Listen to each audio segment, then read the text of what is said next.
You see, with the constant attack on Benue State, I, Odalu, in my own personal capacity and view, have always had the reasons to believe that it is all about the Fulani Islamization agenda trying to clear a path through Benue to the southeastern part of Nigeria. That was what I based the attack on Benue on. But I think with my recent founding, it could be beyond that. We did so much talk of this, their GMO food. I don't know if you are aware of this GMO food that has been going on for a while now. This their genetic modification organism that they are trying to bring to Africa. Is beginning to give me a reason to have a rethink towards the happenings in Benue. Remember, Benue is the food basket of the nation. Benue can feed Nigeria as a whole in terms of food, and hence the attack to make sure that the food supply is short. Remember, the Fulani cattleman would always take their cattle to our farms to destroy our crops. And when the farmer confront them, they will pie them and nothing is happening. Our leaders are helpless against these Fulanis. What if these are support from external forces to make us starve, to make sure we are no longer able to afford our own food, to generate our own food, then now making us to rely on the rubbish and poison they are trying to bring to us? Could this be the game plan all along? You cannot really disconnect this fact. They want us to get their genetic modification organism food, organic food, I don't know what they call it. Why?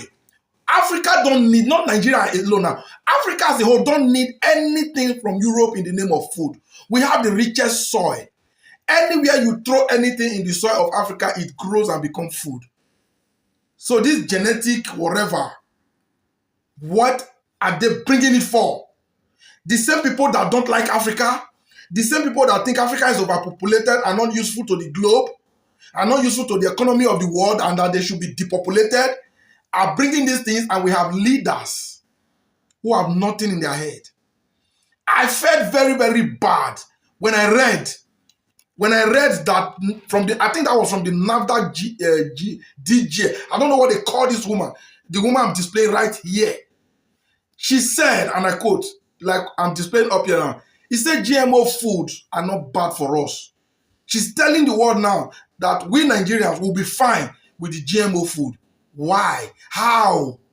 For the same food that countries across the world have rejected. Okay, for you that may not have known, let me tell you countries that have rejected this same food, that this NAFDAC woman that do head like shit is telling us will be good for us. Let me start from France. This is in Europe. France, Germany, Austria, Greece, Hungary, Italy, and Poland have all banned the GMOs. Outside of Europe, Algeria, Madagascar, Zimbabwe have also banned this thing. I think those are African countries. Those are African countries, right? Then when you go to other countries like Turkey, Kazakhstan, Bhutan, Saudi Arabia, Ecuador, Peru, and Venezuela, a whole lot of other countries like Netherlands, Latvia, Lithuania, Luxembourg, Bulgaria, Poland, Denmark, Slovenia, Italy, and Croatia. All of these countries I've mentioned has banned this thing. And this imbecile, I have every reason to call this woman an imbecile for you to have said that the GMO food is not bad for us. So if it can be bad for these numbers of countries, it became very good for Nigeria. This was how you guys forced us in the time past, sometime in 2019, with one nonsense that was introduced to the world that shut down the economy of the world just for one or two persons' gain. This was how you forced it upon the people. Today now we are yet to know the impact and effect of that. Those that took it, we don't know what's going to become of them. People that didn't take it are doing fine and okay today. You can only but ask, of what essence was that 2019 pandemic all about? What was it all about? Now you are coming with GMO food. And this woman, who is supposed to be in NAFDAC head, checkmating the food that will be good enough for consumption in Nigeria, is telling us that what others are rejecting is good enough for us.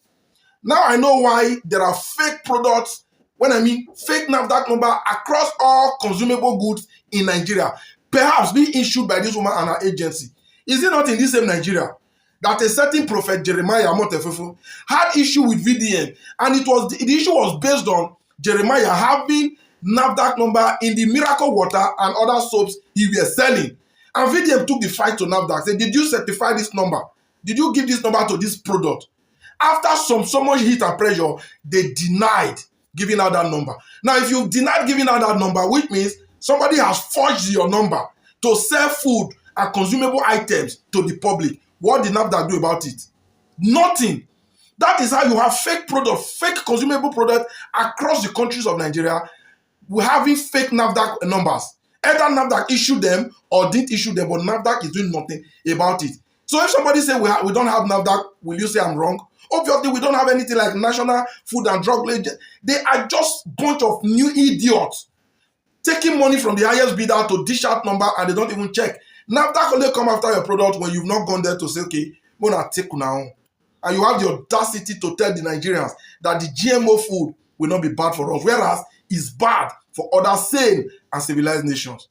Nigerians, we are in deep shit in the hands of the least qualified to be at the helm of affairs. And some moron still think Nigeria should support and allow this come 2027. I don't think so. Whoever think or has every reason to support this ongoing nonsense come 2027, I think the majority of well-meaning Nigerians should come together and do something about it. This madness must stop before these people use their sentiment. Are they working for the West to bring Africa down? Are they using our own people to destroy us? So now you can agree with me why Benue is suffering what they are suffering.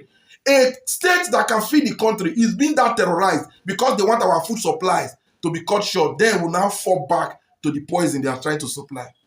Hey, Africa, how did we get here? Nigeria, who did this to us? Are we going to let this continue? It's up to you, Nigerians.